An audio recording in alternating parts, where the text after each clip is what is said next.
Hello বন্ধুরা, আজ আমি বানাবো চিকেন কারি। এই চিকেন কারিটা সম্পূর্ণ আলাদাভাবে বানিয়েছি। চলুন তাহলে দেখে নিই কীভাবে আমি এই চিকেন কারি বানিয়েছি। এখানে আমি 700 গ্রাম চিকেন নিয়েছি। চিকেনটাকে ভালো করে ধুয়ে পরিষ্কার করে রেখেছি। চিকেনের পিসগুলো ঠিক রেগুলার পিসেসে কেটেছি। ওভেনে কড়া বসিয়েছি। কড়ায় 1/4 কাপ সাদা তেল দিয়ে দিলাম। সাথে 1 টেবিল চামচ বাটার দিয়ে দিলাম। বাটারটা মেল্ট হওয়া পর্যন্ত অপেক্ষা করব। আর মেল্ট হয়ে গেছে, 2 টেবিল চামচ আদা রসুনের পেস্ট দিয়ে দিলাম। একটু নাড়াচাড়া করে নেব।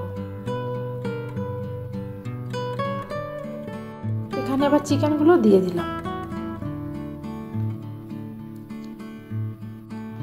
চিকেনগুলো দিয়ে একটু নাড়াচাড়া করে নেব। জাস্ট কালারটা চেঞ্জ হওয়া পর্যন্ত নাড়াচাড়া করব। এটা চেঞ্জ হয়ে গেছে। এখানে আমি মাঝারি সাইজের 4টে পেঁয়াজ কুচি করে রেখেছিলাম, দিয়ে দিলাম। 1 থেকে 1.5 মিনিট এটাকে আমি কষিয়ে নেব। সাথে 2টো তেজপাতা দিয়ে দিলাম।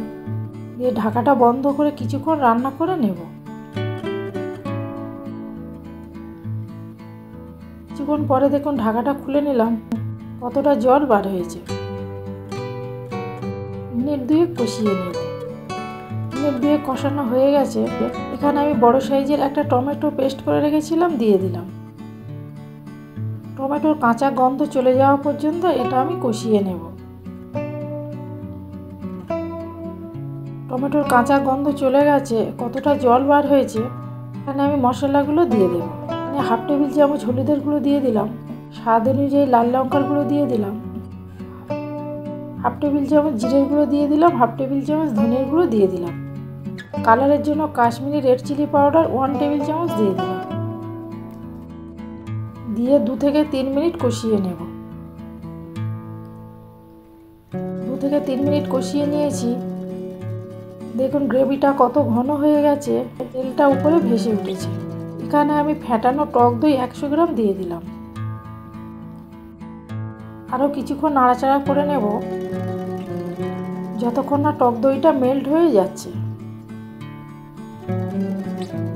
এখানে আমি পরিমাণ মতো নুন দিয়ে দিলাম। আমি আগে নুন ব্যবহার করিনি, এখন আমি দিয়ে দিলাম। এখানে আমি স্বাদের জন্য অল্প একটু চিনি দিয়ে দিলাম। দিয়ে বেশ কিছুক্ষণ এটাকে আমি কষিয়ে নেব। এইভাবে রান্না করতে 50% চিকেন সিদ্ধ হয়ে গেছে। দেখুন কষাতে কষাতে একদম শুকিয়ে গেছে, তেলটা উপরে ভেসে উঠেছে। এবার আমি এখানে পরিমাণ মতো জল দিয়ে দেব। আমি এখানে চায়ের কাপে 2 কাপ জল দিলাম। আপনারা চাইলে যে যেমন গ্রেভি খাবেন সেই অনুযায়ী জল দেবেন। এখানে 1 টিস্পুন কসুরি মেথি দিয়ে দিলাম। 1/2 টেবিল চামচ গরম মশলার গুঁড়ো দিয়ে দিলাম। সাথে 1 টেবিল চামচ বাটার দিয়ে দিলাম। একটু নাড়াচাড়া করে কিছুক্ষণ রান্না করে নেব।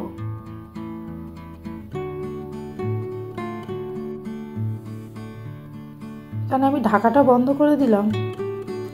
দিয়ে কিছুক্ষণ রান্না করে নেব। কিছুক্ষণ পরে দেখুন গ্রেভিটা কত ঘন হয়ে গেছে। গ্রেভিটা আর একটু ঘন হবে। এখানে 2 টেবিল চামচ ফ্রেশ ক্রিম দিয়ে দিলাম।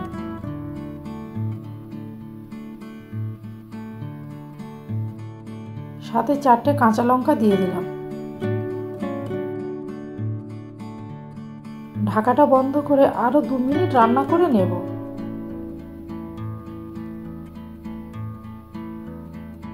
2 মিনিট পরে দেখুন আরও গ্রেভিটা খুব সুন্দর হয়ে গেছে, ঘন হয়ে গেছে।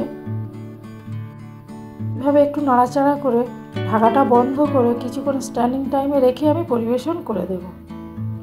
আমার রান্না কমপ্লিট হয়ে গেছে, পরিবেশন করে দিলাম। আমার রান্না যদি ভালো লেগে থাকে কমেন্টের মাধ্যমে জানাবেন। ভিডিওটি দেখার জন্য ধন্যবাদ।